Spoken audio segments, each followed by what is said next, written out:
Hello সবাইকে।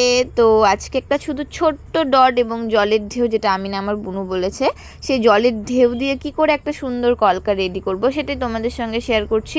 তো প্রথমে একটা লম্বা একটু বড় সাইজের দাগ টেনে নিলাম, আর পাশেরগুলো একটু ছোট ছোট, এবং লম্বা দাগের নিচে গোল করে নিলাম এবং গোলের মাথাটা অর্ধেক ভরে নিলাম, এবং সেটা দেখতে এখন খুবই সুন্দর লাগছে। এবং তার পাশে দুটো ডট দিয়ে দিলাম দুপাশে।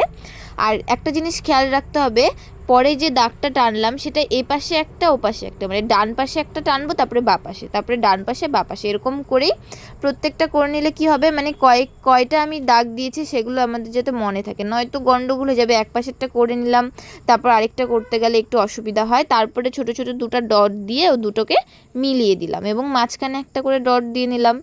তাহলে এরকম করে শুধুমাত্র ডট, এবং এটা তো আমরা এরকমভাবে ছোটোবেলায় পাতা আঁকতাম, গাছের পাতা, তেমনভাবে প্রত্যেকটাতে করে নিলাম। এবং প্রত্যেকটাতে যেই আমাদের গাছ আঁকা হয়ে গেল, এবং পাশে পাশে ছোটো ছোটো ছোটো ছোটো ডট, তোমার যে কটা দরকার, আমি এখানে হিসাব করে দিইনি, আমার মনে হয়েছে যে কটা দিলে ভালো লাগবে আমি ঠিক সে কটা দিয়েছি, কোনোটাতে সমান নেই, আমার মনের মতো করে আমি দিয়ে নিচ্ছি। এবং পরে আমি কি করেছি, আমার হাইলাইট করতে খুবই ভালো লাগে, তো আমি একটু হাইলাইট করে নিয়েছি হলুদ কালার। তোমরা জানিও তোমাদের কেমন লাগলো, যদি ভালো লাগে তাহলে অবশ্যই ফলো করবে, লাইক করবে, কমেন্ট করবে, এবং যারা ইউটিউব থেকে দেখছো তারা সাবস্ক্রাইব করে দেবে। টাটা।